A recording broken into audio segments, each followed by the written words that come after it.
একদিন মহান আল্লাহ সুবহানাহু তাআলা হযরত জার্জিস আলাইহিস সালামকে ওহীর মাধ্যমে নির্দেশ দিলেন, হে জার্জিস, তুমি ফিলিস্তিনে যাও, সেখানে গিয়ে সেখানকার বাদশাহ দাদিয়ানকে দ্বীনের পথে আহ্বান করো। মহান আল্লাহ পাক রব্বুল আলামিনের নির্দেশ মোতাবেক হযরত জার্জিস আলাইহিস সালাম বাদশাহ দাদিয়ান এবং তার অনুসারীদের মধ্যে দেবদেবী মূর্তি পূজার অসারতা এবং নিরাকার আল্লাহ একমাত্র উপাস্য এই সত্যবাণী প্রচারের লক্ষ্যে ফিলিস্তিনে রওনা করলেন। বহু পথ অতিক্রম করার পরে হযরত জার্জিস আলাইহিস সালাম বাদশাহ দাদিয়ানের দরবারে এসে উপস্থিত হলেন এবং বাদশাহ দাদিয়ানকে বললেন, হে বাদশাহ, তুমি অনেক জ্ঞান সম্পন্ন একজন ব্যক্তি, অথচ প্রকৃত উপাসকের উপাসনা না করে যার কোনো অনুভূতি নেই তার উপাসনা করছ। এটা আসলে খুবই আশ্চর্যজনক। যে নিজের কল্যাণ ও মঙ্গল করতে পারে না, সে অন্যের কল্যাণ করবে কেমন করে? আমি আশা করি তুমি এইভাবে মূর্তি পূজা বন্ধ করে দিবে। হযরত জার্জিস আলাইহিস সালামের কথা শুনে দাদিয়ান বলল, আমার উপাসক মানুষের কল্যাণ করতে পারে না, তবে কল্যাণ করতে পারে কি তোমার উপাসক? তুমি তো বাস্তবেই দেখছ আমার উপাসকের ক্ষমতা আছে। বলেছে আমাকে বাদশাহী এবং ধন সম্পদের মালিক করেছেন। পক্ষান্তরে তোমার উপাসক অক্ষম বলেই তোমার কোনো ধন সম্পদ নেই, বরং তুমি অভাবগ্রস্ত অবস্থায় দিন যাপন করছ।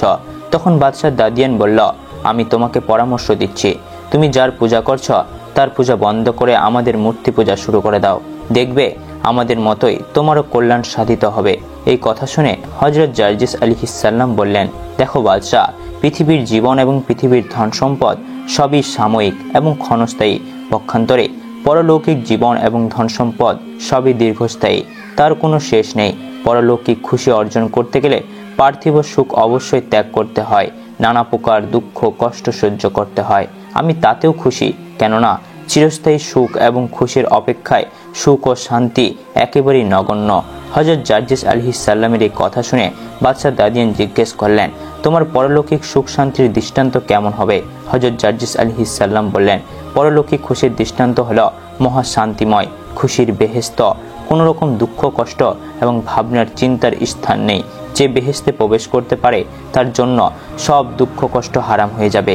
পক্ষান্তরে যে পার্থিব জগৎ থেকে নিরাকার আল্লাহকে অবহেলা করে দেবদেবীর পূজা করে পরকালে তার স্থান হবে জাহান্নাম। তার অন্তকাল সেখানে যে আগুনের আযাব পেতেই থাকবে। হযরত জার্জিস আলাইহিস সালামের এই ধরনের স্পষ্ট উক্তিতে বাদশাহ দাদিয়ান জার্জিস আলাইহিস সালামের প্রতি ক্রোধে আগুনের মতো হয়ে উঠল। বাদশাহ দাদিয়ান বলে উঠল, তোমার স্পর্ধা এবং সাহস দেখছি সীমা ছাড়িয়ে যাচ্ছে। আমার সামনেই তুমি আমাদের পূজা নিয়ে দেবদেবীর কুৎসা প্রচার করছ এবং তোমার উপাস্যের বাহাদুরি প্রচারের দৃষ্টান্ত দেখাচ্ছ। দেখছি তোমার কোনো উপাস্য তোমাকে আমার শাস্তি থেকে রক্ষা করতে পারে। বাদশাহ দাদিয়ান এই কথা বলে বাদশাহ তখনই হুঙ্কার দিয়ে বলে উঠল, তোরা কে কোথায় আছিস? এই লোকটিকে বন্দি করে শুলে চড়িয়ে হত্যা করে ফেলো। বাদশার আদেশ তখনই পালিত হলো। বাদশার অনুগত কাফেরগণ হযরত জার্জিস আলাইহিস সালামকে শুলে চড়িয়ে হত্যা করে একটা প্রকাণ্ড অগ্নিকুণ্ডে নিক্ষেপ করল। কিন্তু মহান আল্লাহ পাক রব্বুল আলামিনের কি অপূর্ব মহিমা এবং কি অবিশ্বাস্য ব্যাপার! হযরত জার্জিস আলাইহিস সালামকে অগ্নিকুণ্ডে নিক্ষেপ করার পর মুহূর্তেই হযরত জার্জিস আলাইহিস সালাম সেই ভীষণ অগ্নিকুণ্ডের মধ্যে থেকে অত্যন্ত শান্ত এবং সুমধুর কণ্ঠে পাঠ করতে লাগল, লা ইলাহা ইল্লাল্লাহ, অর্থাৎ হে মানবগণ, তোমরা জেনে রাখো আল্লাহ ব্যতীত আর কোনো উপাস্য নেই। তোমরা সবাই তার উপাসনা করো এবং জঘন্য মূর্তি পূজাকে পরিহার করো। এই অদ্ভুত ঘটনা দেখে বাদশাহ দাদিয়ান বলল, লোকটা কিভাবে প্রাণে বাঁচল? তবে যেভাবেই হোক তাকে শেষ করতেই হবে। তোমরা একটি ডেক ভর্তি পানির মধ্যে তাকে রেখে পানি জোশ করতেই থাকো, যতক্ষণ পর্যন্ত তীব্র উৎস জোশের মধ্যে তার দেহ গলে না যায় ততক্ষণ সময় পর্যন্ত তার জাল দিতেই থাকো। এই কথা শুনে বাদশার লোকগণ অনবরত একদিন এক রাত পানিতে জাল দিতেই লাগলো। কিন্তু দেখা গেল হযরত জার্জিস আলাইহিস সালামের তাতেও কিছু হয়নি। মাছ যেভাবে পানিতে সাঁতার কেটে হযরত জার্জিস আলাইহিস সালাম ঠিক সেভাবেই পরম আনন্দে পানির মধ্যে সাঁতার কাটতে লাগলো। তার সামান্য মাত্র ক্লেশ বা অসুবিধা হলো না। তিনি সে গরম পানির মধ্যে হতে বলতে লাগলো, হে মূর্খ বাদশাহ, তুমি ভুল পথ বাদ দিয়ে এখনো সময় আছে, সৎপথ অবলম্বন করো। তুমি যদি সৎপথ অবলম্বন করো তার পরিণত কল্যাণকর এবং মঙ্গলময় হবে। বাদশাহ দাদিয়ান তার ব্যর্থতার গ্লানিতে অধিকাতর এবং উত্তেজিত হয়ে দিশেহারা হয়ে উঠল। সে এবার তার লোকেদেরকে বলল, তোমরা এবার এক কাজ করো, ড্যাগের মধ্যে তামা রেখে জাল দিতে শুরু করো।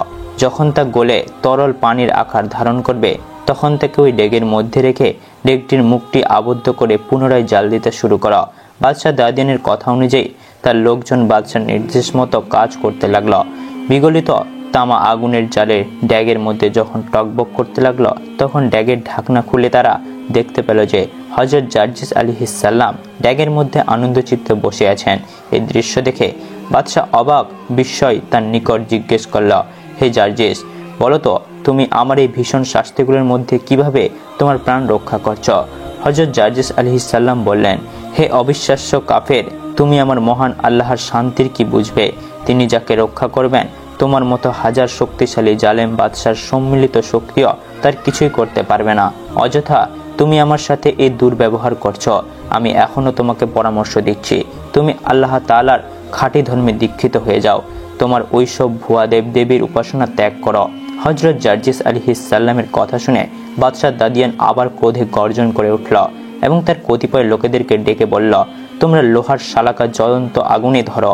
তা যখন উত্তপ্ত হয়ে আগুনের বর্ণা ধারণ করবে, তখন তা জার্জিসের মাথায় চেপে ধরবে এবং যতক্ষণ পর্যন্ত তার প্রাণ বের না হবে ততক্ষণ পর্যন্ত জার্জিসকে এই শাস্তি প্রদান করো এবং এভাবে শাস্তি দিতে থাকো। বাদশাহ দাদিয়ানের আদেশ পাওয়া মাত্রই হযরত জার্জিস আলাইহিসসালামের প্রতি এই অত্যাচার শুরু হলো। কিন্তু মহান আল্লাহ রাব্বুল আলামিন অপার অনুগ্রহে এতেও হযরত জার্জিস আলাইহিসসালামের কোনো রকম কষ্ট অনুভব করল না। মোট কথা, হযরত জার্জিস আলাইহিসসালামকে হত্যা করার এই প্রচেষ্টা সম্পূর্ণভাবে ব্যর্থ হয়ে গেল। বাদশাহ দাদিয়ান এই অবস্থা দেখে একেবারে হয়রান হয়ে গেল। তিনি ভাবতে লাগলেন কিভাবে হযরত জার্জিস আলাইহিসসালামকে হত্যা করা যায়। এমন কোনো কার্যকরী ব্যবস্থায় বাদশাহ খুঁজে পেল না। তার লোকেদেরকে নির্দেশ দিল, তোমরা জার্জিসকে কারাগারে নিয়ে মাটিতে উপর করে লোহার দণ্ড দ্বারা অনবরত তার পায়ে এবং মাথায় সজোরে প্রহার করতে থাকো, আর তার পিঠের উপর ভারী পাথর চাপা দাও যেন তার জিহ্বা বের হয়ে পড়ে। বাদশার আদেশ অনুযায়ী হযরত জার্জিস আলাইহিসসালামকে সত্যি কারাগারে নিয়ে উপর করে শুয়ে তার পিঠে ভারী পাথর চাপা দিয়ে কয়েকজন লোক একই লোহার দণ্ড দ্বারা প্রহার করতে লাগলো। অবিরামে কঠোর নির্যাতন চলতে লাগলো। এই সময় মহান আল্লাহ পাক রব্বুল আলামিনের পক্ষ হতে একজন ফেরেশতা আগমন করে হযরত জার্জিস আলাইহিসসালামকে বললেন, হে আল্লাহর নবী, পাপিষ্ট কাফের আপনার প্রতি যে কঠোর নির্যাতন শুরু করেছে তা সহ্য করা সত্যি সীমার বাইরে। তবু আপনি মহান আল্লাহর উপর নির্ভর ও ধৈর্য ধারণ করুন, তাতে মহান আল্লাহর দরবারে আপনার মর্যাদা অনেক গুণ বৃদ্ধি পাবে। কোনো কেরমেই আপনি ধৈর্যহারা হবেন না। উক্ত কথা বলেই ফেরেশতা অদৃশ্য হয়ে গেল।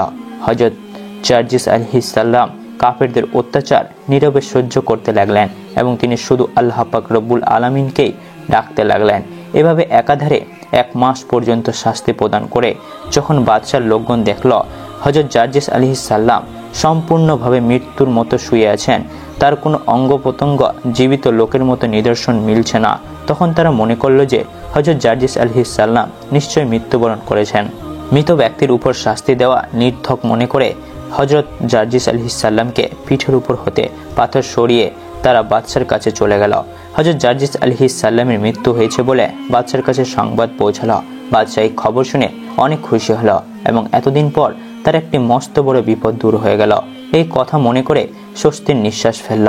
কিন্তু পরদিন যখন বাদশার দরবারে এসে শাহী কাজকর্ম শুরু করল, ঠিক তখনই হযরত জার্জিস আলাইহিসসালাম বাদশার দরবারে উপস্থিত হয়ে বলল, হে বাদশাহ, আমি তোমার দরবারে আবার আসলাম এই জন্য যে এখনো তোমার হুঁশ হওয়া উচিত। আমি তোমাকে সতর্ক করছি, তুমি ভ্রান্ত পথ বাদ দিয়ে সৎ পথ অবলম্বন করো। বাদশাহ দাদিয়ান চোখ তুলে সে হযরত জার্জিস আলাইহিসসালামকে দেখা মাত্র তার মাথায় যেন আকাশ ভেঙে পড়ল।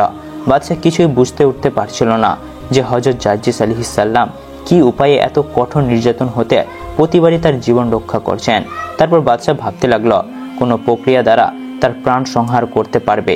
কিছুক্ষণ ভাবার পরে বাদশাহ দাদিয়ান তার দরবারের কড়া টেনে তার লোকেদেরকে আদেশ করল, তোমরা জার্জিস আলাইহিসসালামের দেহটি ছিঁড়ে 2 খণ্ড করে তার টুকরো টুকরো করে ফেলো, তারপর তা খাঁচায় আবদ্ধ বাঘের সামনে নিয়ে যাও। আমি দেখতে চাই বাঘ তার মাংস খেয়ে ফেলছে। তখন বাদশাহ দাদিয়ানের আদেশ পালিত হলো। তার লোকজন বাঘকে মাংস দিয়ে চলে আসলো, কিন্তু বাঘ হযরত জার্জিস আলাইহিসসালামের মাংস আহার করা তো দূরের কথা, সে মাংস বহুত ইজ্জত এবং সম্মানের সাথে উঠিয়ে নিজের পিঠের উপর রাখলো। এই সময় আল্লাহ পাক রব্বুল আলামিনের হুকুমে এক ফেরেশতা হাজির হয়ে উক্ত মাংসের মধ্যে রূহ প্রবেশ করিয়ে দিল। সাথে সাথে হযরত জার্জিস আলাইহিস সালাম অবিকল পূর্বের রূপ ধারণ করে জীবিত হয়ে বাঘের পিঠে বসে রইলেন। ওইদিকে বাদশাহ বহুদিন পরে আজ পর্যন্ত জার্জিস আলাইহিস সালামের ঝামেলা মিটে গেছে মনে করে নিশ্চিন্ত মনে শাহী দরবারের কাজকর্ম আত্মনিয়োগ করল। ঠিক এমন সময় হযরত জার্জিস আলাইহিস সালাম উল্লেখিত বাঘের পিঠে চড়ে শাহী দরবারে গিয়ে উপস্থিত হলেন। এই দৃশ্য অবলোকন করে বাদশাহ এবং তার দরবারের প্রত্যেকটি লোকজন ভয়ে কেঁপে উঠল। তারা সবাই মনে করল যে হযরত জার্জিস আলাইহিস সালাম এবার কাউকে রেহাই দেবে না, বাঘের দ্বারা তিনি সকলের প্রাণ সংহার করবেন। আসলে জার্জিস আলাইহিস সালাম কিন্তু সেই সব কিছুই করল না। শুধু তিনি একবার বাদশাহকে বললেন, হে বাদশাহ দাদিয়ান, আল্লাহর শক্তি দেখে, আল্লাহর শক্তির কথা চিন্তা করে এবার তুমি আল্লাহর পথে ফিরে এসো। এই কথা বলে তারপর জার্জিস আলাইহিস সালাম আবারও চলে গেলেন। পাপিষ্ঠ বাদশাহ এবং তার পরিষদ বর্গের এবারও সৎ বুদ্ধির উপায় হলো না। তারা বলাবলি করতে লাগলো যে জার্জিস আলাইহিস সালাম দেখা যায় এক ভয়ঙ্কর জাদুকর, সে জাদুর জোরেই এভাবে তার প্রাণ রক্ষা করছে, অতএব তাকে জব্দ করতে হলে তত অপেক্ষায় বড় জাদুকর দ্বারা কার্যসিদ্ধি করতে হবে। তখন রাজ্যের যত প্রধান এবং সেরা জাদুকর ছিল তাদের সকলকে শাহী দরবারে উপস্থিত করা হলো এবং বলা হলো, তোমরা যদি জাদুকর জার্জিসকে জাদুর সাহায্যে শেষ করতে পারো তাহলে তোমাদেরকে ধারণান্বিত পুরস্কার দেয়া হবে। এত পুরস্কার দেব যে তোমরা ধারণাও করতে পারোনি। তারপর বাদশার কথা শুনে জাদুকরগণ বলল, জার্জিস আর কি জাদু শিখেছে, আমরা তাকে জাদুর দ্বারা অনায়াসে ধ্বংস করে দিব। হে বাদশাহ দাদিয়ান, আপনার চিন্তার কোনো কারণ নেই। জাদুকরগণের এই কথা শুনে তখন বাদশাহ বলল, তোমাদের কথায় আস্থা আসছে না, তোমাদের জাদুর শক্তি কেমন তা আমাকে একটু কিছু নমুনা দেখাও। সাথে সাথে তাদের মধ্যে যে প্রধান জাদুকর সে একটি বস্তু দ্বারা দুইটি বিরাট অজগর সাপ সৃষ্টি করল। অজগর দুটি ফেনা উঁচু করে এদিকে সেদিকে ছোটাছুটি করতে লাগলো। তার একটু পরেই সেই সাপ দুটিকে দম পড়া মাত্র তা দুটি মোটা জাত বলদ গরুতে পরিণত হয়ে গেল। এই গরু দুইটি দ্বারা এক খণ্ড জমিন চাষ করে তাতে গমের বীজ রোপণ করা হলো। সাথে সাথে তাতে গাছ হয়, ফসল, ফল এবং তার সাথে সাথে পেকেও গেল। তখন ওই ফসল কেটে মলন দিয়ে ওই গম পিষে আটা তৈরি করে তা দ্বারা রুটিপক্ষ তৈরি করে ওই রুটি বাদশাহকে খাওয়ানো হলো। এতে মাত্র অল্প কিছু সময় লাগলো। বাদশাহ এইসব ঘটনা স্বয়ং চোখের সামনে নিজেই দেখল। এই অদ্ভুতপূর্ব আশ্চর্য ঘটনা দেখে বাদশাহ এবং তার লোকজন সকলেই ভাবল, এই অদ্ভুত ক্ষমতাশালী জাদুকরের হাতে আর জার্জিসের রক্ষা নেই। বাদশাহ দাদিয়ান তখন মিচকি মিচকি হাসতে লাগলো এবং তিনি মনে মনে ভাবতে লাগলো, এবার তার জাদুর কেরামতি শেষ হয়ে যাবে। জার্জিসের এবার সব কেরামতি একেবারে নিমেষেই মিশে যাবে। জার্জিসের কি অবস্থা যে হবে তা আমি কল্পনাও করতে পারছি না। এবার দেখি সে কি করে বেঁচে যায় এবং কোন আল্লাহ তাকে বাঁচিয়ে রাখে। বাদশাহ দাদিয়ান এইসব কথা ভাবতে লাগলো এবং মিচকি মিচকি হাসতে লাগলো এবং বাদশাহ দাদিয়ান খুশিতে আত্মহারা হয়ে বাদশাহ জাদুকরকে মূল কাজ করার পূর্বেই শুধু জাদুর নমুনা দেখে তাকে অনেক মূল্যবান জিনিস প্রদান করলো এবং জাদুকরকে বলল, তোমার পুরস্কার আমার কাছে জমা রয়েছে, তোমার কাজ শেষেই তোমার পুরস্কার দেয়া হবে। এতে সামান্য কিছু তোমার জাদু দেখে আমি খুশি হয়ে তোমাকে উপহার দিলাম। মূল কাজ শেষ করার পরে তোমাকে মূল্যবান জিনিস আমি উপহার হিসেবে দিব।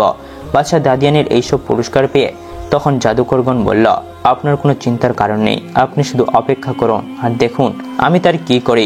জার্জিস রেহাই পাবে না আমার হাত থেকে। আজ পর্যন্ত কোনো জাদুকরই রেহাই পায়নি। আপনি আপনার জায়গায় বসে দেখুন আমি জার্জিসের কি অবস্থা করি। তারপর বাদশাহ বলল, এখন তুমি তোমার মূল কাজে আত্মনিয়োগ করো। জাদুর দ্বারা তাকে কুকুর বানিয়ে ফেলো আর বাজারের কুকুরগুলো এসে একযোগে তাকে কামড়িয়ে বেঁধে ব্যস্ত করুক, তারপর তাকে হত্যা করার ব্যবস্থা করবে। জাদুকর বলল, জাহাপানা, তাকে কুকুরে পরিণত করা তো একটি সামান্য কাজ, তবে আপনার যখন ইচ্ছা আমি তাই করছি, আপনি অপেক্ষা করুন। তারপরে জাদুকর এক পেয়ালা পানি এনে মন্ত্র পড়ে তাতে দম করল। তারপর বাদশাহকে বলল, জাহাপানা, এই পানিটুকু জার্জিসকে পান করিয়ে দিন। বাদশাহ হযরত জার্জিস আলাইহিস সালামকে দরবারে এনে উক্ত পানির পেয়ালা সামনে ধরে বললেন, হে জার্জিস, তুমি এই পানিটুকু এখনই পান করো। হযরত জার্জিস আলাইহিস সালাম কোনো রকম ইতস্ত না করে আল্লাহর নাম করে সমস্ত পানিটুকু পান করে ফেলল। পানি পান করাই তার ভেতরে কোনো রকম প্রতিক্রিয়া দেখা দিল না। তখন জাদুকরগণ আশ্চর্য হয়ে জিজ্ঞেস করল, হে জার্জিস, পানি পান করে তুমি তোমার মধ্যে কোনো রকম ভাবান্তর লক্ষ্য করছো কি? তাদের প্রশ্ন শুনে হযরত জার্জিস আলাইহিস সালাম বললেন, ভাবান্তর কি লক্ষ্য করব? তবে আমার খুবই পানির পিপাসা পেয়েছিল, তোমাদের দেওয়া পানিটুকু পান করে আল্লাহর রহমতে আমার প্রাণ শীতল হয়ে গেছে। এই ভাবান্তরটুকু আমি অবশ্যই লক্ষ্য করেছি। হযরত জার্জিস আলাইহিস সালামের উত্তর শ্রবণ করে পাপিষ্ঠ কাফেরগণ একেবারে আশ্চর্য হয়ে গেল। তাদের মুখে থেকে আর কোনো কথাই বের হলো না। তারা তারপর জাদুকরগণ বাদশার কাছে বলল, জাহাপানা, আপনার বিরুদ্ধে যদি কোনো প্রবল পরাক্রান্ত সেনাপতি বিরাট সেনাবাহিনী নিয়ে আপনার সাথে যুদ্ধ করতে আসত, তবে আমার জাদুর জোরে তাকে দলে বলে নিপাতিত করতে পারতাম। কিন্তু ওই জার্জিসকে মনে হচ্ছে খুবই পাকা জাদুকর, তার শক্তির সাথে আমরা কুলিয়ে উঠতে পারবো না। জাদুকরদের প্রধান ব্যক্তি হযরত জার্জিস আলাইহিস সালামকে লক্ষ্য করে বলল, জার্জিস, আমরা আজ নির্দ্বিধায় স্বীকার করছি এই যুগের দুনিয়ার সর্বশ্রেষ্ঠ জাদুকর তুমি। তোমাকে ওস্তাদ বলে মেনে নিতে আমার কোনো আপত্তি নেই। মনে হচ্ছে তুমি স্বয়ং ভগবান তুলনীয় ক্ষমতার অধিকারী, নয়তোবা আমরা তোমাকে যে পানি পান করিয়েছিলাম, ওই পানি পান করার পরে এতক্ষণ পর্যন্ত বেঁচে থাকতে পারে এমন কোনো লোকই পৃথিবীতে নেই। অথচ দেখছি তোমার উপর ওই পানি কোনো আসরই করছে না। হযরত জার্জিস আলাইহিস সালাম বললেন, হে জাদুকর, তোমরা তোমাদের খেয়াল অনুসারে আমার সম্পর্কে ভুল ধারণা পোষণ করছ। আসলে আমি কোনো জাদুকর নই এবং কোনো ভগবানও নই। তোমার মহান আল্লাহর স্রষ্টা আল্লাহ পাক রব্বুল আলামিনকে ভগবান বলে স্বীকার করো এবং তাকে ভগবান বলে ধারণা করছ। অথচ মহান আল্লাহ পাক রব্বুল আলামিন একক, তিনি সকল শক্তির অধিকারী এবং সর্বশক্তিমান। তার অসীম শক্তি হতে আমাকে কণা মাত্র শক্তি দান করেছে। এ কণা বলার পরে জার্জিস আলাইহিস সালাম আরও বললেন, আমরা যে যাই করি না কেন তা তার ওই শক্তি এবং ক্ষমতার বিকাশ মাত্র। তার ওই প্রদত্ত সাহায্য এবং অনুগ্রহের বলে আমি সকল বিপদ হতে রক্ষা পেয়ে থাকি। তিনি যাকে রক্ষা করেন কারো ক্ষমতা নেই যে তার তিল মাত্র ক্ষতি করতে পারে। আমি তার হতে তার বাণী প্রচার করতে প্রেরিত হয়েছি। হযরত জার্জিস আলাইহিস সালামের কাছে রাজ্যের শ্রেষ্ঠ জাদুকরের এভাবে পরাজয় স্বীকার করায় হযরত জার্জিস আলাইহিস সালামের সুখ্যাতি এবং সুনাম সমস্ত রাজ্যে প্রচার হয়ে গেল। তিনি যে সত্যি আল্লাহর নবী, দেশের সাধারণ জনগণের প্রায় সকলেই তা বিশ্বাস করল। অতএব সর্বসাধারণ বিপদ আপদে হযরত জার্জিস আলাইহিস সালামের নিকটে এসে তার মাধ্যমে আল্লাহর দরবারে দোয়া করতে শুরু করল। একদিন জঘন্য মহিলা হযরত জার্জিস আলাইহিস সালামের কাছে এসে আরজ করল, হে আল্লাহর নবী, আমি একজন অভাবগ্রস্ত অসহায় রমণী। সম্বল বলতে আমার একটি গাভী ছিল, তার দুগ্ধ দ্বারা আমার দিন চলত। হঠাৎ আমার সেই গাভীটি মরে গেছে। এখন আমি কিভাবে বাঁচব? আমি কোনো উপায় দেখছি না। অতএব আপনি যদি মহান আল্লাহর দরবারে দোয়া করে আমার গাভীটি জীবিত করে দিতেন তাহলে আমার বড়ই উপকার হতো। মহিলার কথা শুনে হযরত জার্জিস আলাইহিস সালাম বললেন, তুমি আমার এই লাঠিখানে নিয়ে যাও, তোমার মৃত গাভীর গায়ে তা স্পর্শ করে বলো যে, হে আল্লাহর সৃষ্টি গাভী, তুমি সেই আল্লাহর হুকুমে জীবিত হয়ে ওঠো এবং এই কথার কারণে তাতে তা জীবিত হয়ে উঠবে এবং তোমাকে পূর্বে এর মতোই দুধ দিবে। হযরত জার্জিস আলাইহিস সালামের কথা মতো মহিলাটি সে লাঠি নিয়ে তার বাড়িতে চলে গেল এবং মহিলাটি তার বাড়িতে এসে হযরত জার্জিস আলাইহিস সালামের কথা মতো সে গাভীর কাছে গিয়ে দাঁড়ালো এবং গাভীর কাছে গিয়ে দাঁড়িয়ে বলল, হে আল্লাহর সৃষ্টি গাভী, তুমি সেই আল্লাহর হুকুমে জীবিত হয়ে ওঠো। মহিলার কথা অনুযায়ী সাথে সাথে আল্লাহর রহমতে সত্যি গাভীটি জীবিত হয়ে উঠল এবং পূর্বের মতোই দুধ দিতে শুরু করল। সুবহানাল্লাহ। এরপর হযরত জার্জিস আলাইহিস সালামের এই মুজিজার কথা সারা দেশে ছড়িয়ে পড়ল। বিশ্বনবী চলে যাওয়ার 2 দিন পর নবীজির দাফন কাফনের কাজ শেষ করে হযরত আবু বকর সিদ্দিক রাদিয়াল্লাহু তাআলা আনহু বাড়ির দিকে রওনা করেছিলেন। প্রতিমধ্যে তিনি দেখতে পেলেন ইবলিস শয়তান দাঁড়িয়ে কান্না করছে। তখন হযরত আবু বকর সিদ্দিক রাদিয়াল্লাহু তাআলা আনহু ইবলিসকে লক্ষ্য করে বললেন, হে ইবলিস, তুমি কেন কান্না করছো? আজকে তো তোমার খুশি হওয়ার দিন। বিশ্বনবী সাল্লাল্লাহু আলাইহি ওয়াসাল্লাম দুনিয়া থেকে বিদায় হয়ে গিয়েছে। এখন তো তুমি হাসবা, এখন তুমি আনন্দ করবা, কিন্তু তুমি কেন কান্না করছো? তখন ইবলিস হযরত আবু বকর সিদ্দিক রাদিয়াল্লাহু তাআলা আনহুকে লক্ষ্য করে বলতে লাগলেন, ভাই আবু বকর, বিশ্বনবী সাল্লাল্লাহু আলাইহি ওয়াসাল্লামের বিদায়ে আমি নিজেও ব্যথিত। কেননা আমার একান্ত ইচ্ছা ছিল আমি নবীজির সাথে গোপনে সাক্ষাৎ করব। ভাই আবু বকর, আল্লাহ পাক রব্বুল আলামিন যেদিন থেকে আমাকে ইবলিসে পরিণত করে দিয়েছেন সেদিন থেকে আমার নামে জাহান্নাম ওয়াজিব হয়ে গিয়েছে। কাল কিয়ামতের দিন আমাকে চিরস্থায়ী জাহান্নামে বসবাস করতে হবে। ভাই আবু বকর, আমি জানি জাহান্নামের আযাব কত কঠিন হবে। তাই তো আমি অনেকবার চেষ্টা করেছিলাম বিশ্বনবীর সাথে গোপনে সাক্ষাৎ করার, কিন্তু কখনো আমি নবীজিকে একা পাইনি, যার কারণে আমি তার সাথে সাক্ষাৎ করতে পারিনি। ভাই আবু বকর, আমি জানি আল্লাহ পাক রব্বুল আলামিনের সবচাইতে প্রিয় নবী এবং বান্দা হলো হযরত মুহাম্মদ সাল্লাল্লাহু আলাইহি ওয়াসাল্লাম। তাই তো আমার মনে অনেক আশা ছিল বিশ্বনবীকে দিয়ে যদি আল্লাহ পাক রব্বুল আলামিনের কাছে দোয়া করাই তাহলে হয়তোবা নবীজির মাধ্যমে আমার অপরাধটা আল্লাহ পাক রব্বুল আলামিন ক্ষমা করবেন। কিন্তু আজ যখন বিশ্বনবী দুনিয়া ছেড়ে চলে গেলেন তখন আমার সেই ক্ষমার রাস্তাটাও চিরতরে বন্ধ হয়ে গেল। ভাই আবু বক্কর, এই ভেবে আমি কান্না করছি। ইবলিসের মুখে এসব কথা শোনার পরে হযরত আবু বকর সিদ্দিক রাদিয়াল্লাহু তাআলা আনহু আর কোনো কিছুই না বলে তিনি সোজা সামনের দিকে হাঁটতে লাগলেন। তো প্রিয় দর্শক, আজকের মতো এখানেই। ভিডিওটি ভালো লাগলে অবশ্যই একটা লাইক ও শেয়ার করবেন এবং সাবস্ক্রাইব করবেন এবং আপনাদের প্রিয়জনের সাথে ভিডিওটি অবশ্যই শেয়ার করবেন। খোদা হাফেজ।